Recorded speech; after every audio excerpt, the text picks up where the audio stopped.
তোমার প্রিয় রং তো লাল, তাই তোমার কথা ভেবেই লাল জামাটা কেনা, আর সাথীর প্রিয় নীল। ঠিক বলেছ, আমার নীল রং পছন্দ, কিন্তু আমি লাল জামাটাই নিব। কিন্তু তুমি তো লাল জামা কখনোই পরতে চাও না, তাই এটা মিতুর কথা ভেবে আনলাম। অত শত বুঝি না মা, আমি লাল জামাটাই পরবো। কিন্তু মিতু তো লাল জামাটা পছন্দ করলো।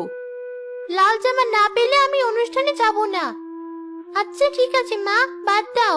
সাথী, তুমি লাল জামাটাই পরো, আমার কোনো আপত্তি নেই। তোমার আপত্তি থাকলেও আমার কিছু করার নেই।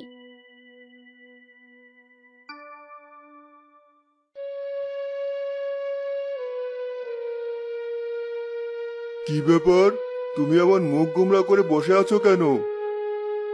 মিতু আর সাথীকে নিয়ে আমার খুব চিন্তা হয়। ওদেরকে নিয়ে আবার কি চিন্তা?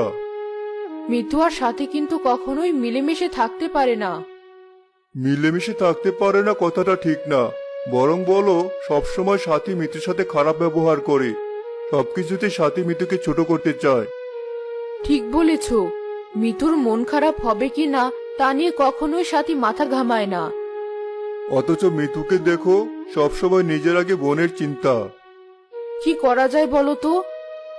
এত ভেবো না, ওরা তো এখনো ছোট মানুষ, সময় যাক সব ঠিক হয়ে যাবে। আমিও তাই ভাবি, সময়ের সাথে হয়তো দুজন দুজনের সবচেয়ে কাছের বন্ধু হবে।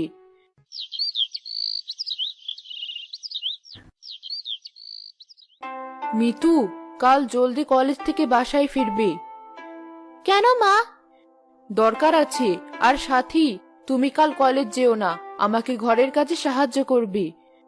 কি কাজ? কাল মিতুকে পাত্রপক্ষ দেখতে আসবে। তাই নাকি? তা দুজনের জন্য দুই পাত্র ডেকেছো নাকি? মিতু তোমার চেয়ে 1 মিনিটের বড়, তাই সেই সিরিয়াল ধরেই এগোচ্ছি। হা হা হা হা। হাসির কিছু নেই মা, ভালো করেছো। তোমার মেয়েটাকে বিদায় করো, আমি একটু আরামে কয়টা দিন নিজের ঘরে থাকতে চাই। মা, আমাকে তো আগে কিছু বলনি। হঠাৎ করেই তোমার এক চাচা প্রস্তাব এনেছেন। ছেলে ভালো চাকরি করে আর পরিবারের লোকজনও শিক্ষিত। দেখো মা, তোমরা যা ভালো মনে করো। হ্যাঁ, তোমরা ভালো মনে করে যা করবে সেটাই ওর জন্য উত্তম। নয়তো তোমার মেয়ে যা বিরক্তিকর, কে থাকবে ওর সাথে? এভাবে কথা বলছো কেন সাথী? মিতু ভালো ছাত্রী, রান্নায় পটু, দেখতেও সুন্দর। কিন্তু তোমার মেয়ে বিরক্তিকর।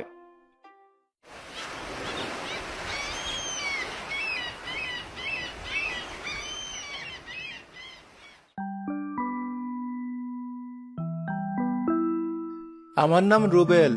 আমার পরিবার দূরের এক গ্রামে থাকে, তাই আগে ওনাদেরকে ডেকে কষ্ট দিলাম না। ভালো করেছো। জি, যদি দুজনের দুজনকে ভালো লাগে, এরপর বাবা মাকে এখানে আনার ব্যবস্থা করব।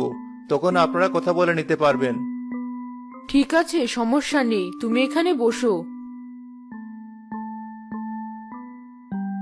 মা সাথী, একটু শরবত নিয়ে এসো তো।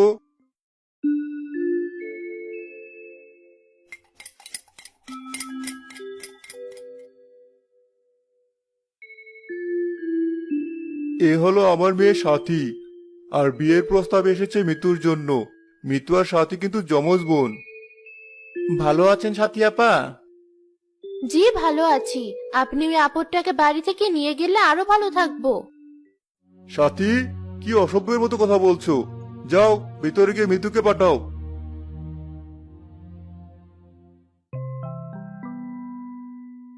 দেখতে একই রকম হলেও মিতুর মুখে একটা স্নিগ্ধ ভাব আছে, কিন্তু সাথীর পোশাক থেকে শুরু করে চুল,